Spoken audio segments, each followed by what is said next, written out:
the game, cause see the boxing voice. Welcome back, gang, for the first time and hopefully many more to come. Don't forget to subscribe to the YouTube channel and click on the notifications right here, this little bell, so you can get those emails every time we go. EJ Boxing Live here, reporting for ThaBoxingvoice.com. I have here Dean, Dillion'S older brother. Dillion'S older brother, like it always happens here. So obviously, the press conference is just over. Some heated words have been said. What we can expect from your guy that Dillion'S going to change anything different?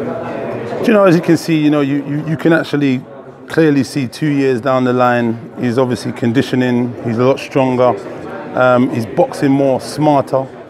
As you can see, like, he got Lucas Brown out of there in devastating fashion, and then he went out there and got rid of Joseph Parker. Got the decision anyway, but he still put on a boxing clinical. And I think I did an interview before. People were having Joseph Parker as the favourite because he went 12 rounds with Anthony Joshua. So I could understand the mindset, because he went 12 rounds with Joshua and my bro Dill lost against Joshua. You'd add it up and you'd think, well, it's a fairly even fight or he'd win. So I said, you know what? They underestimate Dillion'S boxing ability. So on the night, he proved to be the boxer and the puncher because he floored him twice.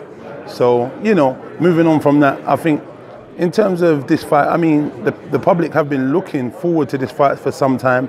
I think they've negotiated on a few occasions, but what's happened is the figures haven't been right, or Chisora wanted too much. And he is delusional. That is a big thing, because he thinks he's the A-side for some reason. He thinks he holds the gold ticket, as he called it just a minute ago. He holds nothing.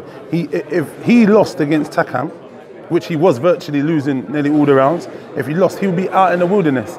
He pulled a punch out of the bag. We've got to give him kudos and credit for that. And he pulled it out of the bag. He's a strong, durable and tough guy. So we must give him credit for that. But I mean, if you're looking at boxing IQ and ability, my bro's got it all, and he's going to go on show on December the 22nd. As long as he doesn't get emotionally attached. Because it's easy to say, go out there and box. But when you start emotionally attaching yourself to a situation, you start boxing to the tune of the other individual.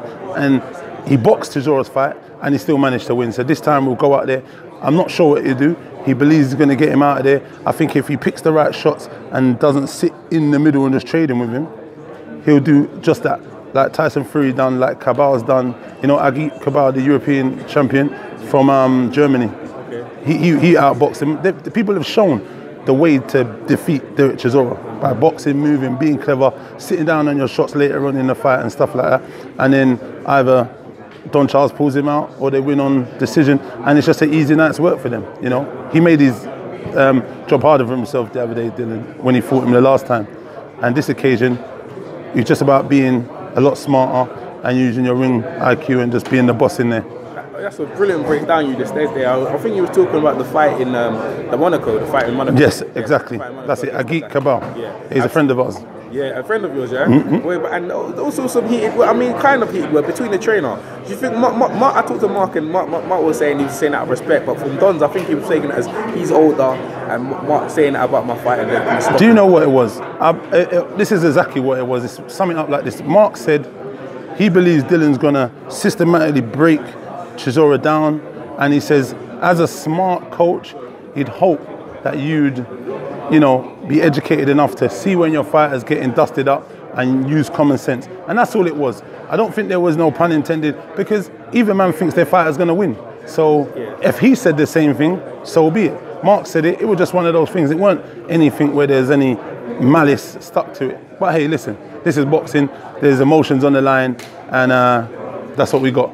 Hey man, that's a great breakdown. Where can people find you on Twitter? Obviously being Dillion'S. No, I'm not on Twitter, but I'm on Instagram. Yeah. They can follow me, Lemar Scott, Lemar, and then Scott, SCOTT. Absolutely. That's my business name. Follow me there.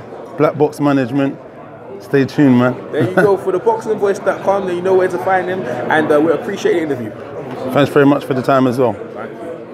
TBV family, yes, YouTube has been cutting funding to their channels as of late, and with net neutrality going through its process, the internet is changing. If you want to keep your favorite channel intact, coming up with tons of content, and plus get hours and hours of extra content, head over to patreon.com/ThaBoxingVoice to become a member of the TBV family and help support the channel. Peace.